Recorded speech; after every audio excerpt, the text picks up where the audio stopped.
Tu as un peu de mal à réussir tes abysses et tu voudrais t'améliorer? Cette vidéo est pour toi, voyons. Dans cette vidéo, nous allons parler du bonus d'abysse donné en général, plus les bonus qui sont donnés à chaque étage différent. Bien évidemment, les bonus changent selon les mises à jour et selon les personnages mis en avant, c'est-à-dire ceux qui sont en bannière temporaire actuellement. Ce bonus actuel durera tel temps donné pour ces abysses. Vous pourrez même voir sur la petite image ci-dessous un petit timer qui permettra de vous dire combien de temps ce bonus va durer. Ce bonus-là va vous donner un avantage qui est en fonction des réactions liées au Tendro, exubérance ou bourgeonnement par exemple, une onde de choc sera libérée pour faire des dégâts supplémentaires aux ennemis. Donc n'hésitez pas à profiter de ce bonus pour vous donner un coup de main si vous manquez un petit peu de DPS. Ensuite, nous avons les bonus donnés à chaque étage. Ces bonus-là sont parfois cumulables, d'autres non.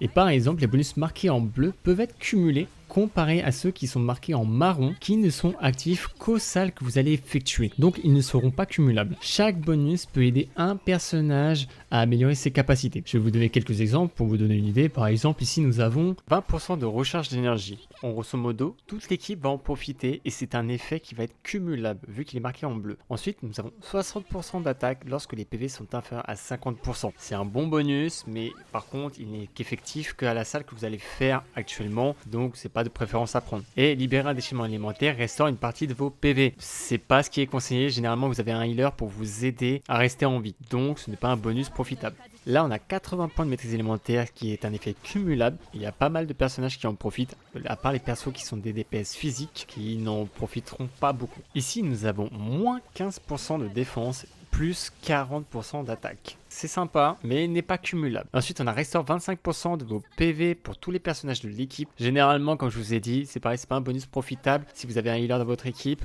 vous n'avez pas besoin de ce bonus-là. Et en plus, il n'est pas cumulable non plus. Ici, nous avons par exemple 20% d'attaque qui est cumulable aussi. C'est pas négligeable, on peut prendre. Le deuxième, c'est 30% d'attaque lorsque les PV sont supérieurs à 50%. Donc ça peut être très utile si vous êtes à la dernière salle, vu qu'elle sera qu'effectif à la dernière salle et non cumulable. Mais si c'est le dernier bonus à choisir, vous êtes tranquille. Et après, nous avons 25% de PV max qui est pas mal pour tout ce qui est healer. Par exemple, des Kokomi, des Bennett, des Diona, des DPS comme Utao qui sont en PV %, comme Yelan en tant que support, et d'autres personnages à l'avenir. Donc, bien évidemment, le PV % max marqué en bleu est cumulable, mais faire attention quand même à votre composition d'équipe, parce que tous les personnages ne sont pas stuff en PV %. Ici, par exemple, nous avons un très bon bonus qui est cumulable vu qu'il est marqué en bleu, c'est 20% de dégâts de déchaînement élémentaire. Et ça, tous les personnages vont en profiter, surtout les DPS et certains supports qui, leurs dégâts sont basés sur leur déchaînement élémentaire. Le deuxième bonus, 50% de chance de réinitialiser le TDR de la compétence élémentaire. C'est sympa, mais c'est pas ce qu'on prend généralement parce que certains personnages ont parfois des armes rituelles, donc on compense un peu ce manque grâce à l'arme. Et là, on a aussi un bon bonus quand même pour vos personnages, c'est-à-dire le bonus de taux crit et de dégâts crit. Ça, tous les personnages vont en profiter, mis à part Kokomi parce qu'elle est spéciale en termes de stuff, mais on ne néglige pas ce détail là, c'est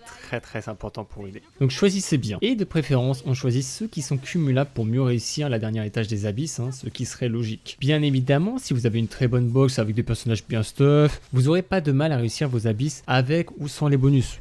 Ne vous inquiétez pas. Si tu as besoin d'aide concernant la pratique, le choix des équipes ou d'autres questions par-ci par-là concernant Genshin Impact, n'hésite pas à me retrouver sur ma chaîne Twitch ou sur mon Discord qui seront mis en description sous la vidéo. Nous serons ravis de t'aider et je vous dis à la prochaine et merci d'avoir regardé cette vidéo. J'espère que ça vous sera utile.